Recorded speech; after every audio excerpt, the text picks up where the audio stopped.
Қайырлы күн, қымбатты көрермен. Эфирде Фараби жаңалықтары, тізгінде мен Алия Талғатқызы. Әл-Фараби атындағы Қазақ ұлттық университетінің журналистика факультетінде мистер-мисс журфак 2025 байқауы өтті. Кеш жастардың шығармашылығы мен талантын көрсетіп, көрерменге ерекше әсер қалдырды. Толығырақ Асылзат Сатыбалдың сюжетінде. Бүгін журналистика факультетінде ең сәнді, ең жарқын іс-шара мистер және мисс журфак 2025 байқауы өтуде. Бұл күн сұлулық пен ақыл, талант тоғысқан ерекше мереке. Байқаудың атмосферасы қалай болып жатып, бірге тамашалайық. Айта кетейік, байқауда факультетіміздің бірінші-екінші курс студенттері бақ сынайды. Байқау 3 кезеңнен тұрады. Ең алдымен қатысушылар өздерін таныстырады. Екінші кезең дефиле. Мұнда сәнді киім мен моделинг көзге түседі. Үшінші кезең интеллектуалды сұрақтар айдары. Әр қатысушы кем дегенде 2 сұраққа дұрыс жауап беру керек. Бір дұрыс жауап 5 балмен өлшенеді. Төртінші шешуші кезең өз өнері. Бұл жерде қатысушылар өз өнерлерін ортаға салады. Бірі ән жырғаса, енді бірі мың бұралған биімен көрерменді баурай түседі. Индия түсті. Мен Индия нациясын өзім жақсы көремін. Биін, олардың традицияларын. И мне кажется, мы выступили на все 100. Все было классно. Эмоции просто великолепные. Бүгінгі әділ қазылар алқасында журналистика факультетінің студдеканы Амангелді Хатюша және вице-мисс Алматы 2025 жылғы Ерман Мира бар.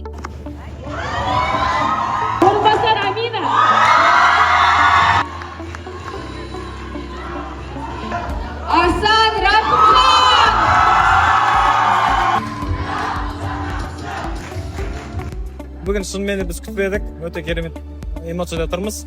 Әлі күнге дейін өз-өзімізді ұстай алмай тұрмыз, шынымен де, бірақ дайындалдық. Мен жұбым екеуім Амина орынбасар, жақсы деңгейде алып шықтық деп ойлаймын. Бұл күн әр студенттің жүрегінде естен кетпестей болып қалады. Журфак әрдайым талант пен шабыттың орталығы. Журналистика факультетінде студенттердің шығармашылығын дамытуға арналған шеберлік сағаттары тұрақты өткізіледі. Қарашаның 8-ші жұлдызында факультетке белгілі журналист Руслан Өтепбай арнайы келіп, студенттермен өз тәжірибесімен бөлісті. Толығырақ тілші бейнематериалында. Мастер-классы ЮНЕСКО кафедрасының оқытушысы Мұрат Шаймұран ұйымдастырды. Көреміз бағдарламасының теле жүргізушісімен кездесу факультеттің 230-ші аудиториясында өтті. Іс-шараға халықаралық журналистика мамандығының бірінші курс студенттері қатысты. Кездесу барысында студенттер Руслан Өтепбайға көкейдегі сауалдарын қойып, тұшынымды жауаптар алды. Осы махаббатқа, осы бір сезімге, қағаз бен қаламға, сөз бен теңеуге, ақпаратқа адал болыңыздар.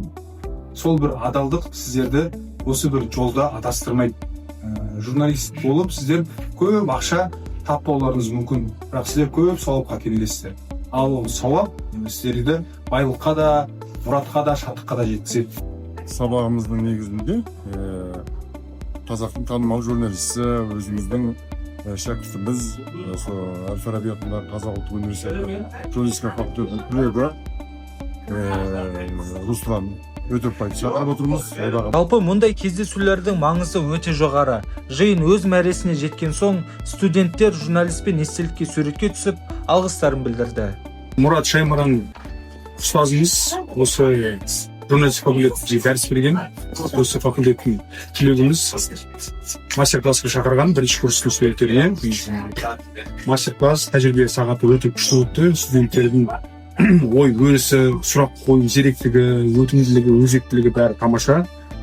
Көздерінен осы мамандыққа, осы факультетке деген адалдықты байқадым, және әрбір қыз жігіттер біздің Қазақстанның телевизиясының, баспасөзінің қалыптастыруына өзінің үлесін қосатын бір жұмыс болатынына сенімдімін. Шақыртуларыңызға көптен алғыс. Осы факультетке, университетке бек табыс тілеймін. Мұндай іс-шара жас журналистерге тек жаңа білім беріп қана қоймай, олардың болашақ мамандықтарына қызығушылығын арттырады және кәсіби дамуына көмектеседі. Ұлттық киім ұлт айнасы Әл-Фараби атындағы Қазақ ұлттық университетінде ұлттық киім ұлт айнасы челлендж өтті. Шарада студенттер мен оқытушылар ұлттық киімді насихаттап, дәстүрді дәріптеді. Қатысушылар креативті фото мен бейне жазбаларын әлеуметтік желілерде жариялады. Толығырақ Олжан Құлбайқызы баяндайды. Ұлттық киім ұлт айнасы челленджі университетіміздің барлық факультетінде ерекше көңіл күймен өтіп жатыр. Қатысушылар камзол, сәукеле, тақия, шапан сияқты дәстүрлі киімдерді киіп, нағыз қазақы сән көрінісін қоюда. Мақсат ұлттық киімімізді тек қана наурызда ғана емес, күнделікті өмірде де дәріптеу. Әрине, қазақтың ұлттық киімі шапан, ұлттық шапан, қазақ шапан деп атайды. Ол енді жыл сайын әрбір жыл сайын тек қана наурыз мерекесінде ғана киюші едік. Енді кейінгі уақытта кішкене көбірек өріс алып жатқан жайы бар. Әртүрлі челленджер жасалып жатыр. Немесе жаңағыдай әр апта сайын ұлттық киімдерді насихаттау сияқты бір біздің ұлттық университетте жылдан жылға бір өзіндік тенденция басым болып келе жатыр. Челлендж барысында қатысушылар ұлттық киімнің әрбір элементін таныстырып, киім арқылы мәдениетімізді көрсетуге күш салды. Осы аптада факультетімізде ұлттық киім ұлт айнасы атты челлендж басталған болатын. Сол челлендж қарсаңында үстіме Бопай ханның образын кидім. Бопай ханның образы 15-ші ғасырдағы қазақ қызының болмысын һәм тектілігін көрсететін образ болғандықтан осы образды таңдадым. Осы образ арқылы басқа да студенттерге, құрбыларыма, достарыма челленджді жолдаймын. Сіздер де қазақи киім киіп осы аптада челленджді жалғастырыңыздар дегім келеді. Бұл іс-шара ұлттық дәстүрді насихаттап қана қоймай, студенттердің шығармашылық қабілетін арттырып, мәдениетаралық түсініктерін тереңдетуге ықпал етті. Әл-Фараби атындағы Қазақ ұлттық университеті QS Asia University Rankings 2026 халықаралық рейтингінде 38-ші орынға ие болып, Орталық Азиядағы жетекші оқу орны мәртебесін тағы бір дәлелдеді. Биыл Қазақстан рейтингке енген жоғары оқу орындарының саны 35-тен 44-ке дейін артты. Қазу аймақтық көшбасшылығын сақтап, Орталық Азиядағы үздік 40 азиялық университеттің қатарындағы жалғыз оқу орны атанды. Толығырақ Нұрайым Тұрханның сюжетінде. QS Asia Rankings University 2026 жылдың нәтижелері бойынша Әл-Фараби атындағы Қазақ ұлттық университеті тағы да үздіктер қатарынан көрінді. Қазақ ұлттық университетінің мұндай жоғары жетістігі университеттің білім беру сапасы мен халықаралық деңгейінің айқын дәлелі. Аталған рейтинг 11 негізгі көрсеткіш бойынша бағаланады. Қазақ ұлттық университеті олардың 6-ы бойынша мықты позицияға ие болды.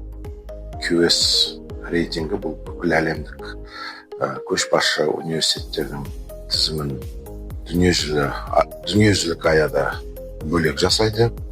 Азия құрлығы аясында және бөлек жасайды.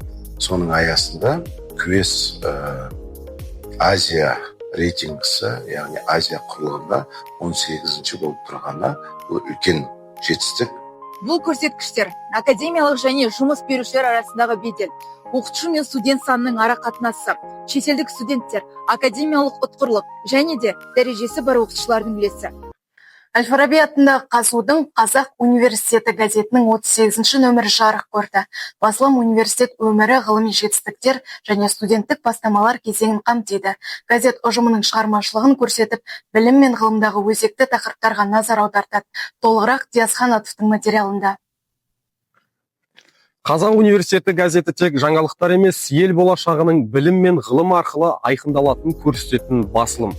Газеттің 38-ші нөмірінде президент Қасым-Жомарт Тоқаевтың қатысуымен өткен стратегиялық форум университеттің жасанды интеллект және цифрлық технологиялар бағытындағы жетістіктері, сондай-ақ шетелдік студенттердің табысты тәжірибелері баяндалған. Әсіресе жас зерттеушілерге арналған жаңа мүмкіндіктер мен академиялық дербестік туралы мақалалар қа.су.дың ұжымдық ізденіс пен жаңашылдыққа деген ынтасын айқын көрсетеді. Бүгінгі жаңалықтар легі осындай. Апта қорытындысы бойынша Әл-Фараби атындағы Қазақ ұлттық университетінде маңызды бастамалар мен игі жаңалықтар жүзеге асты.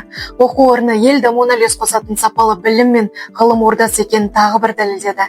Сіздермен бірге болған мен Алия Талғатқызы, аман сау болыңыздар.